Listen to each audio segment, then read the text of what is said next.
De quoi tu parles? De quoi tu parles, Dernière émission cette semaine de Quoi tu parles de. Bienvenue, mon nom est Nicolas Monette. Et moi, Marc-Antoine Joly. Merci de nous suivre sur des plateformes numériques et aussi sur YouTube pour nous voir d'Aubin.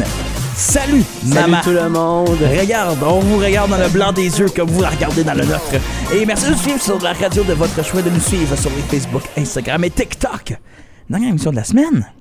Puis là, on va parler à un autre monsieur qui vient... Un Hawksburois? Oui, c'est ça, j'essaie de trouver. Mais je sais, je t'ai aidé.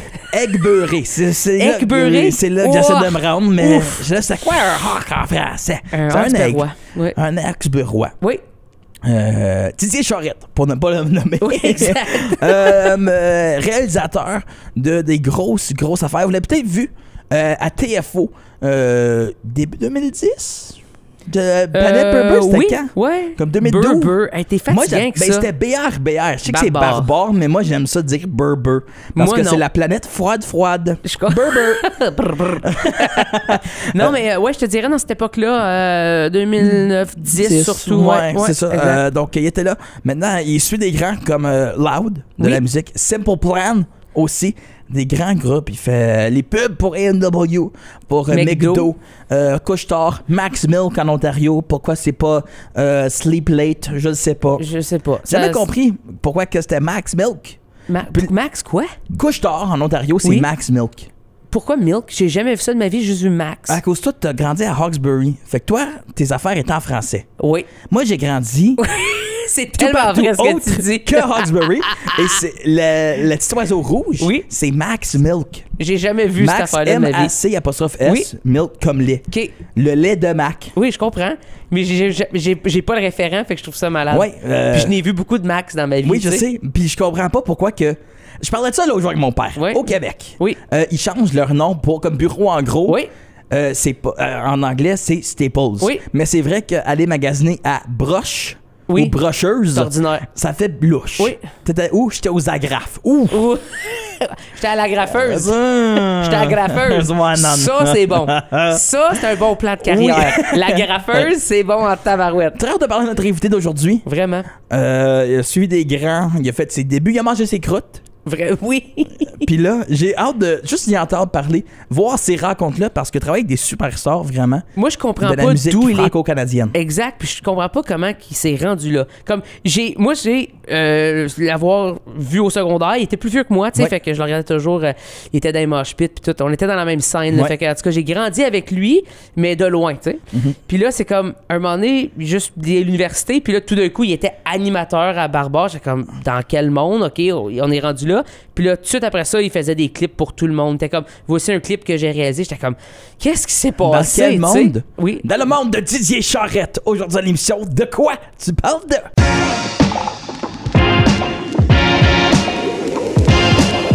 De quoi tu parles? De quoi tu parles de?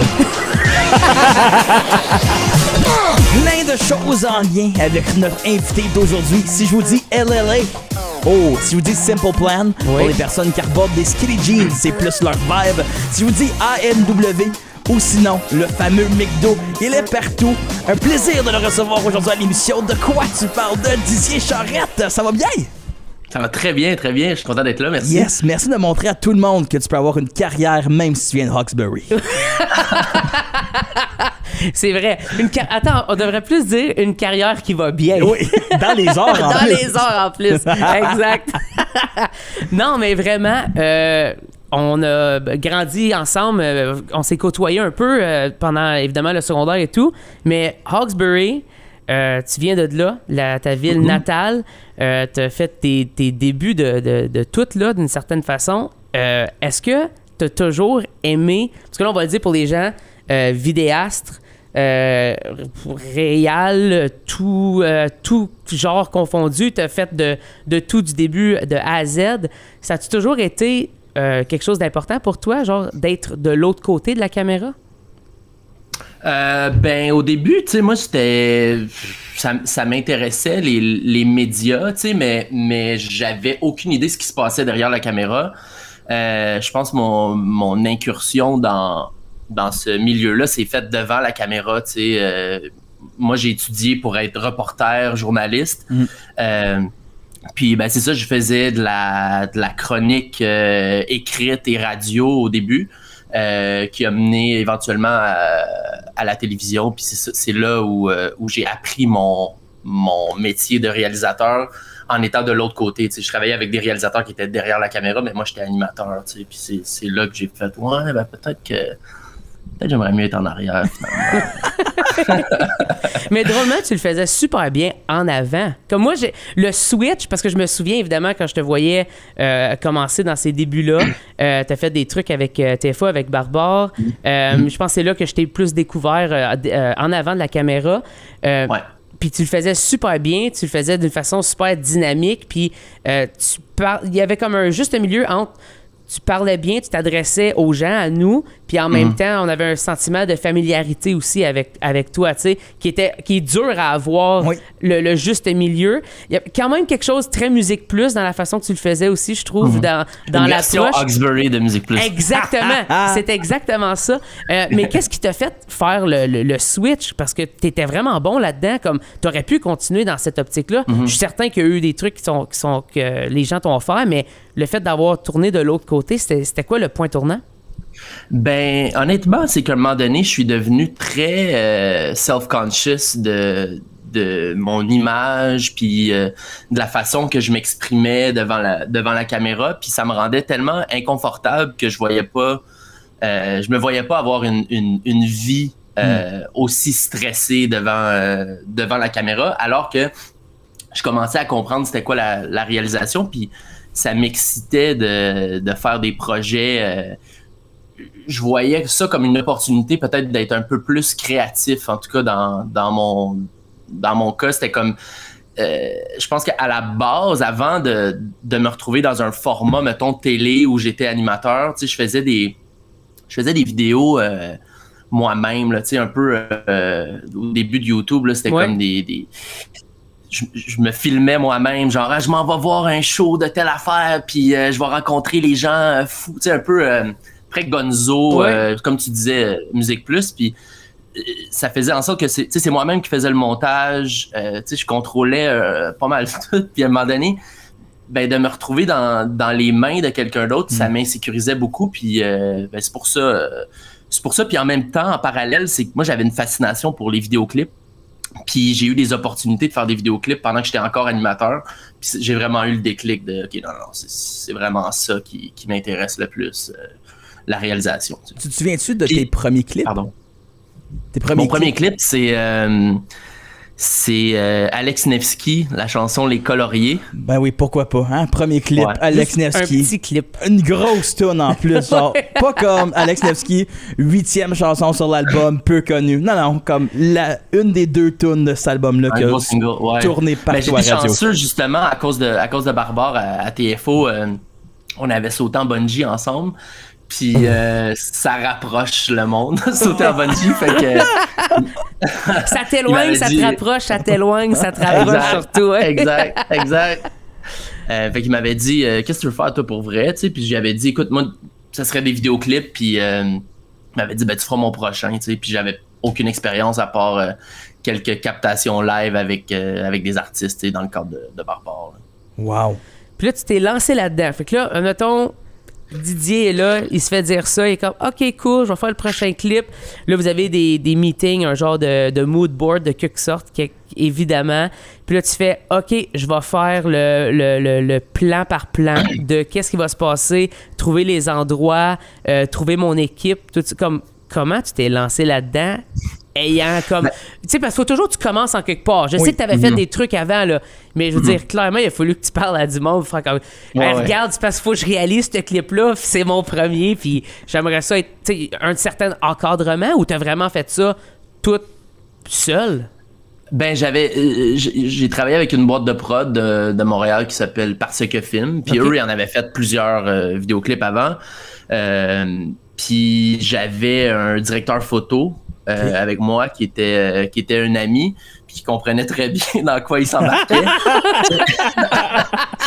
Moi, j'avais vraiment aucune idée, tu sais. Looking back, ça avait pas d'allure que c'était moi qui faisais ça. Honnêtement, comme, tu sais, j'avais même pas la notion il fallait demander de rouler la caméra avant de dire action, là, tu sais, c'était comme...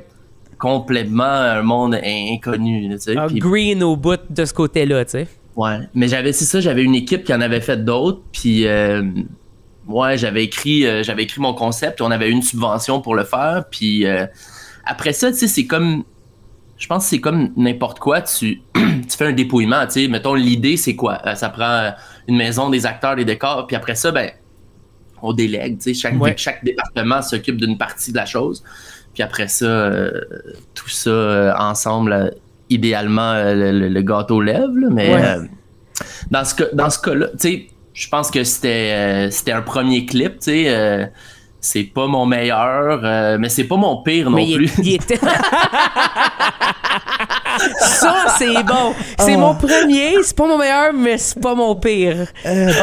C'est excellent. Mais le fait de faire ça, évidemment, d'être sur le tas, je trouve ça quand même fou que tu aies été capable de le faire. Puis je pense qu'une des plus grandes choses, c'est le fait de la réalisation de ton côté. Je pense que les idées, c'est jamais quelque chose qui t'a manqué. Fait que d'avoir la bonne idée après ça, c'est sûr qu'avec une équipe, ça l'aide, là, avec une bonne équipe qui sait ce qu'il fait, mais je pense que c'est peut-être... Est-ce que tu dirais que c'est une de tes forces d'avoir les idées puis d'écouter la musique? Tout le temps été un fan de musique. On n'a pas été voir des shows ensemble, on était souvent dans la même salle de spectacle à voir des shows. On a grandi avec une scène à Hawkesbury qui s'explique pas. C'est très dur à expliquer aux gens à quel point c'était vibrant. Mais tout ça, est-ce que tu penses que ça t'a donné des munitions justement à avoir le côté musique très près de toi? Ouais, certainement. En fait, c'est que c'était naturel pour moi. Je pense qu'il y a beaucoup de monde qui se ramasse à faire des vidéoclips qui passent par des écoles de cinéma ou qui ont la volonté de faire des films, puis que le clip, c'est un chemin pour s'y rendre. C'est quelque chose d'un peu plus accessible de faire un vidéoclip que de faire un film. Oui. Dans mon cas, c'était la finalité. Là. C'était comme... Je voulais faire des clips. C'était mon médium préféré. Je voyais pas... je me projetais pas à faire des films ou à faire des documentaires. Moi, c'était comme... Si je fais des clips, j'ai gagné. Là, that's it. Ça pourrait être parfait. Puis... mon processus, là, parce qu'au début, j'avais pas vraiment de processus, j'essayais de comprendre ce qu'il fallait que je fasse, mais je m'accrochais à certaines paroles, comme un fan de musique, là, puis il y avait toujours dans chacune des chansons, il y avait toujours comme une ligne qui faisait en sorte que je pouvais la décortiquer puis essayer de trouver un concept à partir de là. Je pense que chacun a son processus. J'ai des amis qui ont des idées qui sont pas nécessairement en lien avec la chanson, mais qui arrivent à marier les deux. Dans mon cas, ça n'a jamais été ça. Ça a toujours été vraiment la chanson qui fait en sorte que j'ai des idées. Ouais, c'est ça. Ouais, c'est ça. Là, mais c'était pas naturel pour moi, par exemple, de m'exprimer en images, surtout au début, venant des médiums plus oraux, là, où on raconte une histoire, on la dit, là, de la montrer puis de la faire vivre, c'était vraiment pas instinctif pour moi, fait que j'ai beaucoup appris en le faisant, puis ça a été super, comme formateur, mais en même temps vraiment insécurisant de me retrouver dans la position de devoir répondre à des questions de mon équipe alors que j'étais encore en train d'essayer de comprendre ce que j'étais en train de faire. Donc, je me suis souvent retrouvé dans cette position-là. Là, tu parles d'Alex Nevsky. Puis là, en prémisse, j'ai dit LLA, Loud Larry Adjust. Comment t'as rencontré ces boys-là? Parce que pour moi, ça, c'est mon introduction. Vraiment, la musique francophone, je te dirais. C'était quand j'étais au secondaire, je me souviens comme en 7-8e année, j'écoutais du LLA Blue Volvo, puis j'étais comme, man, c'est sick, ça, c'est donc bien bon. Comment t'as rencontré ces boys-là? Ça remonte à il y a comme une douzaine d'années. Leur premier album s'appelait Gollywood. Oui. Avant Blue Volvo, c'était un album autoproduit. Puis à cette époque-là, moi, je faisais de la radio à l'Université de Montréal. Puis moi, j'étais un petit emo kid, là. La musique que j'écoutais, c'est du punk, du metal, du emo, puis un peu de indie. Particulièrement en francophone. J'écoutais du rap américain vraiment toute ma vie. J'étais toujours intéressé par le rap, mais je connectais moins avec le rap francophone. Puis j'avais un co-animateur à mon émission qui s'appelait On prend toujours un micro. Puis co-animateur qui s'appelait Riff. Puis lui, à chaque semaine, sa mission, c'est de me faire aimer le rap francophone. Fait qu'il me faisait écouter une tune à chaque semaine. Puis j'étais comme, ouais, c'est cool. Tu sais, c'est bon, mais tu sais, ça me rejoint pas à 100%. Puis à un moment donné, il m'a fait écouter une chanson. Je pense que c'est la chanson de David Blaine de Loud Larry et Just. Puis ma première réaction, c'était comme, OK, cool. Mais après ça, j'avais vraiment envie de le réécouter. Puis je suis devenu un fan instantanément. Puis on a eu des parcours comme... on s'est comme suivi avec LLA. Tu sais, moi, je faisais de la radio, fait qu'on les interviewait. Après ça, j'ai fait Barbare. On les avait eus au show de lancement.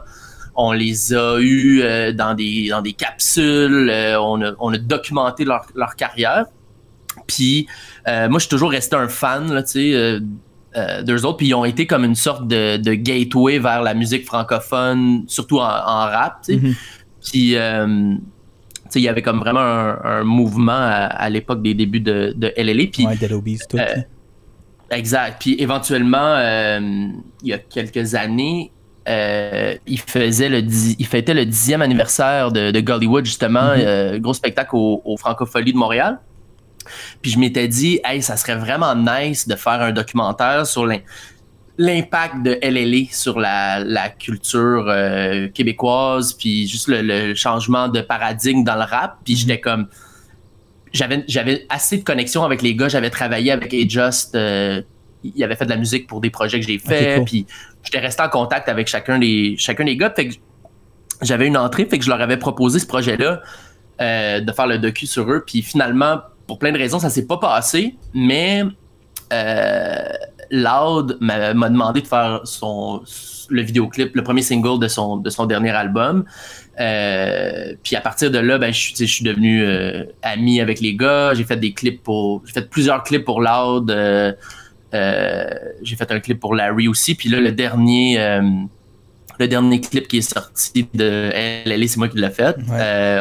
On l'a tourné live à l'Olympia de Paris quand Loud a fait son show au mois de janvier. Ouais, c'est ça. Fait que c'est même que ça s'est passé. Fait que moi, j'étais encore un fan du groupe, tu sais. Puis c'est cool parce que, tu sais, j'ai encore le point de vue du fan, mais tu sais, avec un petit peu plus d'expertise dans mon métier. Fait que c'est cool parce que je pense que je saisis un peu qui ils sont puis leur esthétique, fait que ça me permet de travailler avec eux autres, je pense, efficacement. Là. Puis là, entre ça, il y a aussi, t'as fait des pubs. T'as fait des pubs pour McDo, des pubs pour IW. Je me souviens bien, sais-tu Couche-Tard aussi? T'as fait des... C'était ça? Ouais. Comment on part de faire un gros clip de rap ou de peu importe à OK, cool, on va mettre chez Weber à côté d'un cheval puis on va le faire patiner, tu sais. Puis on s'entend, on travaille pas avec la même pression, les mêmes budgets et puis les mêmes équipes. Fait est-ce que, encore une fois, t'as-tu fait du bungee avec quelqu'un puis il t'a dit tu pourras faire ça ou... Du bungee avec chez Weber puis... Non, ben, dans le fond... ça remonte encore à l'époque de Barbare. Après avoir fait quelques clips, je suis revenu à Montréal. À l'époque, j'habitais à Toronto.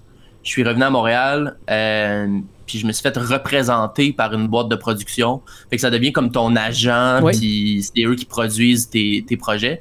La boîte s'appelle Roméo et Fils, ça existe encore. Puis j'ai fait plusieurs clips avec eux. La première année, il y avait beaucoup de subventions à l'époque. Puis honnêtement, je pense que j'avais fait 13 vidéoclips la première année. Wow. Mais au final, mon salaire annuel, c'était 13 000 $, tu sais. Fait que j'avais travaillé à temps plein. Fait qu'à un moment donné, le producteur m'avait dit, ben, tu sais, tu veux-tu gagner ta vie? Fait que là, j'avais comme le choix de, tu sais, je me trouve-tu une vraie job? Puis en parallèle, je fais mes projets de clips ou de films ou whatever. Ou j'approfondis ma job dans le contexte de la pub. Puis ben, pour moi, le choix était très simple. C'était très facile de prendre cette décision-là parce que ça m'intéressait l'aspect de la communication de la pub. J'étais pas en aversion contre ce milieu-là. Puis ouais, c'est ça, j'ai commencé à faire du branded content. Ça, c'est genre des pubs avec un plus petit budget. Souvent, c'est pour le web. C'est avec des fois plus long format. C'est pas nécessairement les 30 secondes. Fait que j'ai commencé à faire ça. Puis rapidement, en pub, j'ai eu... c'est là où ça a été le plus rapide de me faire ma place, mettons. Là. C'est en pub. Là. Ça a pris comme 1 an. Puis j'avais vraiment ma place dans ce milieu-là. Puis c'est je pense que ça faisait... même pas 2 ans que je faisais de la pub quand j'ai fait la pub avec chez Weber. Wow. Puis, ça, c'était un gros concept. Puis, on le savait en le faisant que ça allait me positionner pour en faire d'autres. Là, c'était une des grosses qui se faisait comme au Québec, puis même au Canada, je pense. Là, c'était pas un immense budget, mais le concept était tellement bon. Mon producteur... chapeau à lui, mais il l'avait vu venir que ça allait vraiment changer ma trajectoire. Puis je pense qu'il avait réinvesti son salaire là, dans la pub pour qu'on aille plus loin dans le projet. Puis ça a vraiment donné comme un coup d'envoi à ma carrière par la suite là, en pub. Puis fait que ça, j'en ai fait beaucoup de la pub. Là. J'en ai fait pendant comme 4 ans, j'ai presque juste fait de la pub avec quelques clips en parallèle, mais surtout la pub. Au point où, à un moment donné, je me disais que j'en faisais trop, là, je me perdais un peu là-dedans. Fait que là, je trouve que j'ai comme un bon équilibre de vie, là, j'en fais encore parce que à la base, j'aime ça, mais je veux pas que faire ça, puis fait que ça me permet d'être un peu plus sélectif dans mes projets en ce moment parce que je fais d'autres choses. Fait que c'est nice, là, comme depuis plus qu'1 an, je fais pas mal de pubs de IW. Oui. Puis c'est cool parce que l'agence de... quand le réalisateur se fait approcher dans le contexte de la pub, il y a déjà eu bien des meetings, là, mettons, entre l'agence. Comme, voici ce qu'on va faire. Puis dans certains cas, c'est vraiment comme shoot the board. Là. Il est quasiment storyboardé, puis on exécute. Mais dans d'autres cas, c'est vraiment... il y a comme une liberté de création. Puis avec AEW, l'agence, il avait envie de travailler avec moi. Le client comprenait un peu mon esthétique, mon vibe. Puis c'est vraiment cool parce que j'ai pu faire des affaires que j'ai jamais été capable de faire en pub. Pousser vraiment une esthétique à fond. Puis là, on a comme inventé une nouvelle plateforme pour AEW au Canada. Puis là, je vais en faire plusieurs dans les prochains mois, années. Puis c'est pas mal le fun. Puis quand ça vient à faire tes pubs ou ça fait tes vidéoclips, toi, en tant que tel, t'es-tu comme directeur photo ou t'assures aussi une partie du montage? Tu fais-tu la colo? Comment ça se passe? Puis y a-tu une différence, si on veut, entre... Je sais pas si la pub, t'as des plus grosses équipes, fait que tu fais comme... Bon, moi j'ai shooté, amusez-vous avec le montage, moi mes shots sont beaux, faites ce que vous voulez. Tandis que peut-être il y a un aspect plus DIY avec l'équipe. Ben, ça dépend vraiment des projets. Mettons, en clip, c'est vraiment plus hands-on. Tu sais, comme par exemple, le dernier de LLA, j'ai shooté une partie. Mais en général, j'ai des directeurs photo avec qui je travaille, puis des monteurs aussi. Surtout en pub, tu sais, moi, j'ai pas du tout les skills à la direction photo ni au montage que les gens avec qui je travaille ont. Tu sais, comme je me retrouve plus à être une sorte de, je sais pas, genre chef d'orchestre avec eux autres, puis c'est comme plus une collaboration qui se fait, tu sais, puis plus les projets sont gros en pub, plus c'est de la gestion de clients, puis ça devient quasiment plus une job de PR puis de HR, de gérer les attentes de ça devient un gestionnaire, de tout le monde. Genre. Pas mal, tu sais, surtout avec les clients et l'agence, dépendamment des projets, tu sais,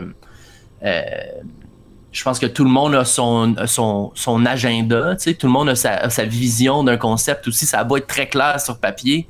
Du gazon vert, c'est pas la même chose pour tout le monde. Non, il y a différentes teintes. Puis c'est un milieu où si la pub, ça coûte très très cher une journée de tournage.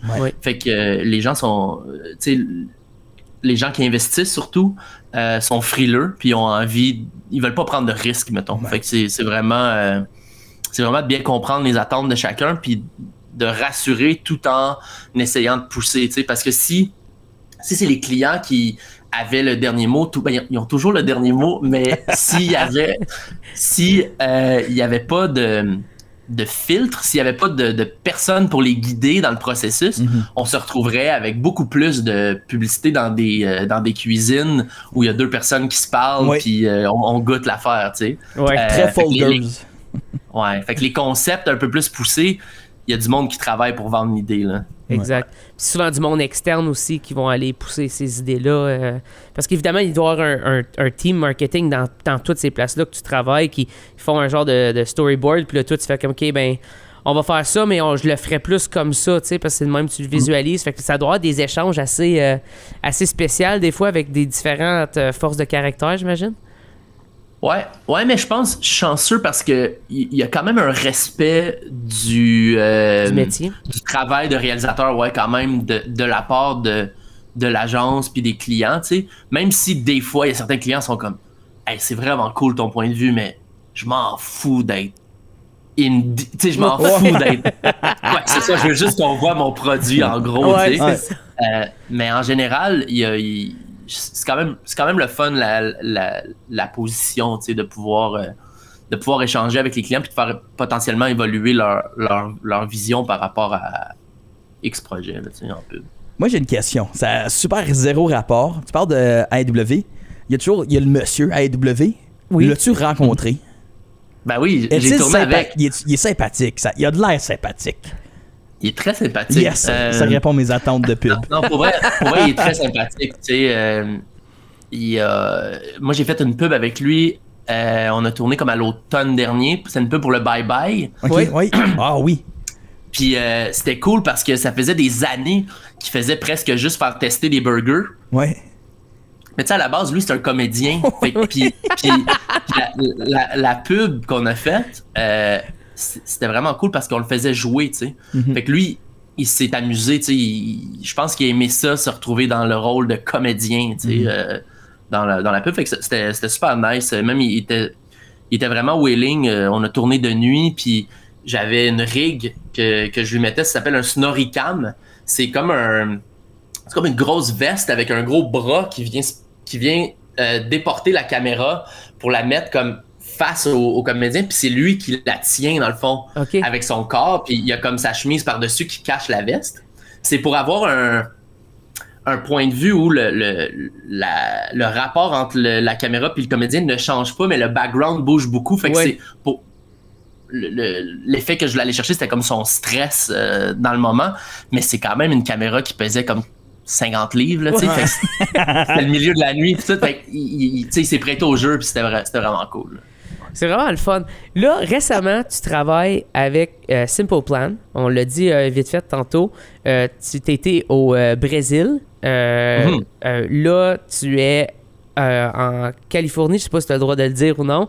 Là, est-ce que tu les suis pendant longtemps? C'est quoi le but de tout ça? J'ai vu quelques trucs que tu as sortis, évidemment, mais y a-tu quelque chose qui s'en vient? Est-ce que tu es avec eux pour un bout? C'est quoi? Comment ça se passe? Ben, je les ai rejoints en février en Angleterre. Je les ai rejoints pour la fin de la tournée, leur tournée européenne. Puis ouais, ça, j'ai fait la tournée au Brésil avec eux. Puis dans 2 semaines, je m'en vais en Australie aussi avec eux pendant 2 semaines à peu près. Puis il va y avoir d'autres moments aussi. Ils font la première partie d'Avril Lavigne cet été à travers les États-Unis. Il y a des festivals en Europe, etc. Fait que je vais aller chercher certains de ces moments-là. Ouais, c'est pour un projet qui est en lien avec leur 25e anniversaire. Puis, ben c'est ça. Je me retrouve à être avec eux autres pas mal. Puis, moi, c'est très cool parce qu'encore un peu comme LLA, ça vient d'un rapport où, tu sais, j'étais un fan du groupe, là, à la base. Puis, fait que c'est très le fun de me retrouver à travailler avec eux, tu sais. Je peux pas dire exactement c'est quoi le projet qu'on fait pour l'instant. Je comprends. Mais ça sera pas trop long que ça va être médiatisé, mettons. D'accord. C'est vraiment cool. Le suspense. Moi, je me demande comment la première interaction... Parce qu'évidemment, rencontrer des idoles, surtout de jeunesse, on s'entend, c'est quand on est jeune que tu as découvert Simple Plan et tout. C'est quoi les premières étapes? Évidemment, la première interaction, évidemment, mais la journée que tu apprends que tu vas travailler avec Simple Plan, il y a quand même quelque chose qui se passe dans ton cœur, là, c'est certain. Ouais, ben, à partir du moment que j'ai été approché pour faire ce projet-là, dans ma tête, c'était très clair que je voulais pas que ça soit personne d'autre qui le fasse. Ouais, c'est ça. La réponse était oui. Ouais, exact. Puis il y avait comme plusieurs personnes impliquées dans la sélection de qui allait faire le projet. Puis quand on m'a approché pour le faire, mon portfolio était pas à jour, mon site web était pas fait, mon Vimeo était tout croche. Parce que en tout cas, dans les dernières années, j'avais pas eu besoin vraiment de m'appuyer sur mon portfolio pour mes projets. Puis dans ce cas-ci, oui. Fait que genre, mettons, j'ai eu une discussion, je pense que c'était comme le jeudi ou le vendredi. Puis je savais que le lundi, je devrais envoyer, mettons, pour faire suite à la discussion, voici mes patentes. Ouais. Fait que pendant le week-end, j'ai des amis qui m'ont aidé. On a fait le site web, on a fait le portfolio à jour, trouver les liens, les vidéos, les mettre sur mon Vimeo, etc. Puis j'étais toute propre pour faire ton soumettre pitch. ma candidature comme il faut. Ouais, c'est ça. Très cool. Puis ça s'avait juste ouvert, puis là, tu as décidé d'appliquer ou t'as évidemment, à l'intérieur de l'industrie, tu as eu le genre de contact ou? Ouais, il y a quelqu'un qui m'a approché pour le projet. Puis la personne qui m'a approché ne me connaissait pas. J'avais été référé par une recherchiste qui travaillait sur un autre projet avec le producteur, qui est quelqu'un que je côtoie depuis l'époque de Barbare. OK. Ah. Fait que, très, très cool. Le monde est genre... C'est super petit. Le monde est petit, hein? Vraiment. Mm-hmm. Mm-hmm. Faut penser que tu vas à Toronto travailler avec TFO, avec des artistes émergents, puis là, tu finis en tournée au Brésil, en Australie, avec Simple Plan. Oui. Puis tout est lié d'une certaine façon. Il pourrait name drop tout le monde de Barbare, il y en aurait peut-être 1 sur 10 qu'on fait « Ah oui, tu viens-tu de lui, là? » Ouais, exact. Ah, il était sympathique. C'est quand même drôle. Fait que là, de poursuivre ça, évidemment, le gros projet qu'on va apprendre avec les 25 ans du band et de l'album. J'avais écrit à mon producteur pour savoir ce que j'avais le droit de dire. Puis il m'a dit, tu peux aller dans les lignes de « Je travaille en collaboration avec le band pour un projet d'envergure qui va souligner leur 25e anniversaire de formation, mettons. » Fait que c'est ça que je fais. C'est pas mal ça que tu nous as dit. Fait que je te dirais bravo. Ouais, t'as bravo. les lignes. C'est parfait. Tout le monde va être content. Tu gardes ta job. Tout va bien. Tu sais, c'est parfait. C'est vraiment cool. Est-ce que tu as d'autres. Ben, je veux dire, tu as ce projet-là qui va être immense, évidemment. Tu as d'autres projets qui est en train de se développer. Je sais qu'à un moment donné, tu avais l'idée d'un documentaire. Je sais pas où est-ce que tu en es rendu dans tout ça. Je sais pas si c'est encore quelque chose qui te passionne, mais tu t'enlignes vers quoi? C'est quoi le futur pour Didier? Ben, ce qui est vraiment le fun, puis qui est une première pour moi, c'est justement le projet avec Simple Plan.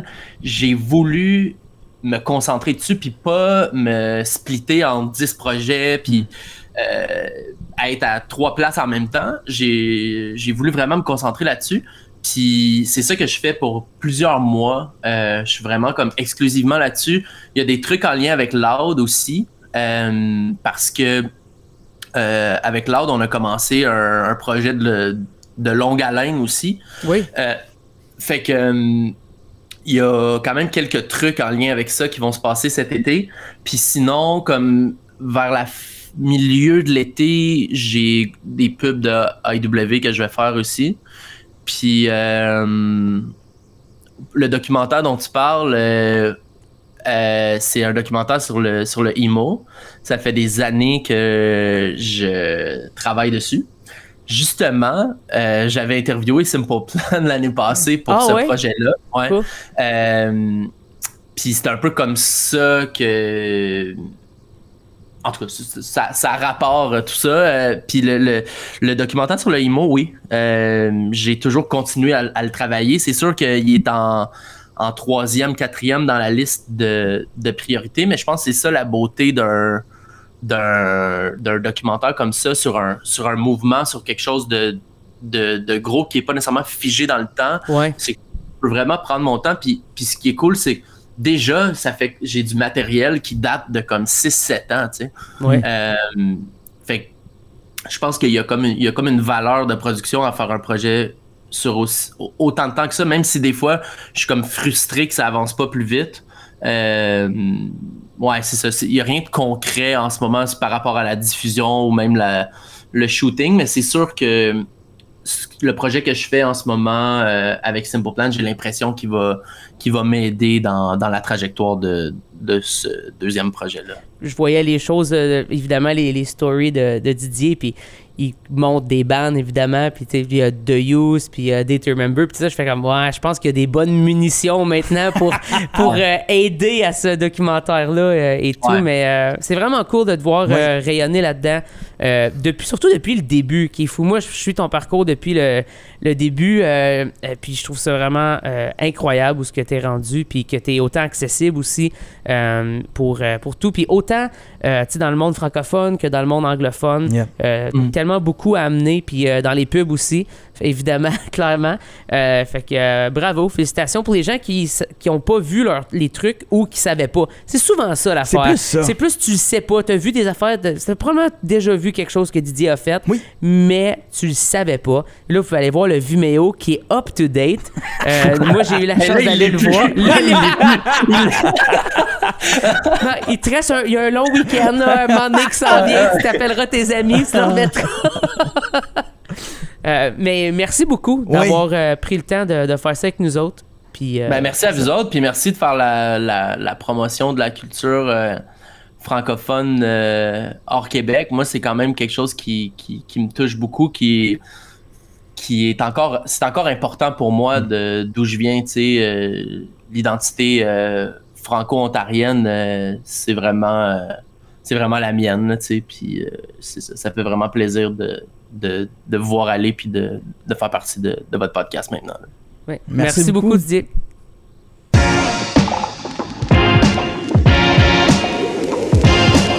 De quoi tu parles? De quoi tu parles? Je l'ai dit après le podcast et je pense que ça vaut la peine d'être répété. Je pense que j'ai déjà dit sur ce podcast, mais ça vaut quand même la peine de se faire répéter. Mon premier tatou est en lien avec Simple Plan et un certain dénommé Reverend Dave. Pour les personnes qui ont peut-être côtoyé à Rockland, c'est la première place que j'ai été faire mon tatou. Et oui, j'ai des tatous pour les personnes audio. Allez voir sur YouTube, j'en ai plein le bras. J'étais là et j'ai écouté une chanson de Simple Plan sur repeat pendant 5 heures. J'avais 16 ans.